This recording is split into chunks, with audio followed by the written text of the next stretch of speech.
Baik, kita lanjut kembali. Saya ulang.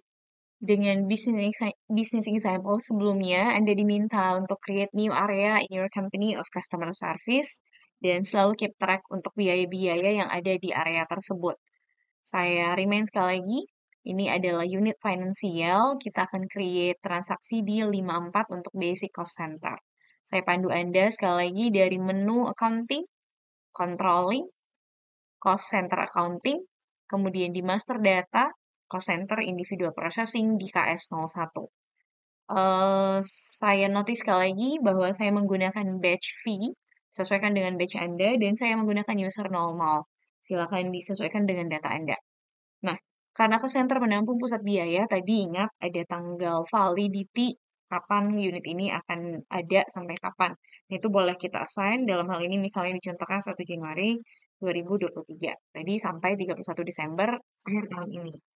Nah, ini tuh tinggal di continue saja dengan master data seperti ini. Dan kita harus entry-kan beberapa detail untuk new cost center mengikuti data yang tertera. Bebas sebenarnya, tapi untuk kasus kita itu boleh distandarkan saja. Misalnya saya meminta Anda untuk menuliskan nama di sini, kasih saja menjadi misalnya grup V pagar-pagar, tidak masalah. Dengan deskripsi yang relate dengan nama Anda juga. Dalam hal ini cost center, silakan coba di entry. Cost center,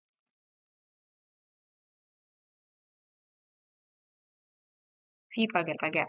00. Dengan user responsible itu adalah your name. Jadi misalnya dalam case ini saya berikan nama saya, contohnya user V, contoh ya. Ini saya buat saja nama saya V atau user V. Nama lengkap Anda juga boleh, sangat disarankan. Tapi saya pengen namanya menjadi seperti ini. Dan cost center kategorinya itu kita punya banyak ini ya, punya banyak pilihan. Dalam kasus kita ini karena kebetulan ini adalah produk-produk yang berhubungan dengan jasa, maka kita isinya service cost center dengan code-nya itu adalah H. Nah, bedakan antara user dengan person ini adalah hal yang sudah basic kita pelajari ketika belajar logistik. Jadi kalau di user itu adalah nama atau account Anda saat ini yang aktif, misalnya seperti di saya berarti di 17 SHP 01 V sekian-sekian. Nah, kalau person itu adalah namanya. Seperti itu. Jadi yang kita isi itu adalah person responsible dan call center kategori. Dengan juga hierarki areanya itu mengikuti hierarki area yang evaluable. Nah, mungkin kita boleh coba find ya dengan deskripsi yang tersedia. Dalam hal ini misalnya kita coba try to find training in here. Nah, training itu ada banyak opsi, tapi kita diminta untuk ambil yang H9500. Nah, kalau misalnya Anda tahu deskripsinya itu better untuk langsung di-find saja H9500. Tapi kalau misalnya sabar untuk scrolling, silahkan saja. Seperti itu. Nah, company code-nya juga di-assign-nya di 1000, kemudian bisnis areanya di 9900. Ini bagi kamu yang pay attention dengan penuh di pelajaran teori, ini cukup clear bahwa 9100 ini dimaksudkan sebagai corporate other. Ini adalah bisnis area. Dan kalau misalnya lupa definisi, selalu gunakan help function dalam hal ini dan itu sangat berguna. Nah, jadi bisnis area adalah how you can identify a business area dan digunakan untuk alokasi independensi dari company code yang ada di sana. Kira-kira seperti itu nanti akan membedakan apakah kita saat ini sedang mengakses balance sheet or PL atau tidak. Jadi apa itu dependensi? Anda nanti boleh telusuri lebih detail. Seperti itu. Nah, dalam hal ini kita juga diminta untuk assign sampai kepada profit centernya. Jadi kalau misalnya kita punya pusat biaya, kita juga harus tahu dong pusat-pusat profitnya itu di mana.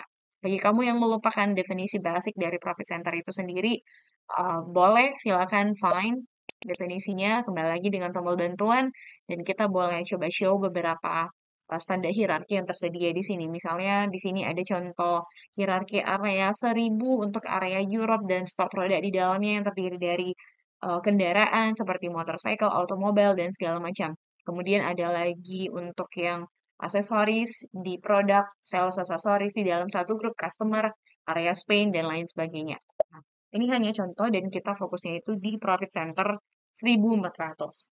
Jadi saya confirm sekali lagi, eee, put your name dengan nama yang sesuai, dalam hal ini saya seragamkan menggunakan badge fee pagar-pagar, deskripsi call center fee pagar-pagar, dengan person purpose responsible adalah nama kamu, dalam hal ini saya sebutkan nama saya adalah user fee pagar-pagar, dan call center kategorinya adalah H, hierarki areanya adalah H9500, company code-nya adalah 1000, dan bisnis areanya adalah 9900, dengan profit center-nya adalah 1400. Jadi sebenarnya area di basic screen ini cukup banyak. Anda bisa moving ke tab control, template, address, communication history, dan lain sebagainya.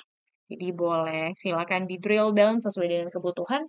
Dan kalau memang sudah selesai entry-nya, ini tinggal disimpan saja. We're successfully create a new call center in here. Dan kamu akan ketemu satu pesan, call center has been created. Kira-kira seperti itu saja untuk di KS01. Try to moving ke bagian call center dan pilih display. Dan ini akan mengantarkan Anda ke tiket yang baru di KS03. Seperti itu. Nah, di KS03, Anda juga bisa drill down perlahan dari satu tab ke tab yang lain. Kalau misalnya pengen scrolling lebih detail, silakan di drill down. Seperti itu. Jadi boleh dibuka satu persatu screen areanya, dan screen default itu akan menghantarkan Anda ke basic screen. Seperti itu saja.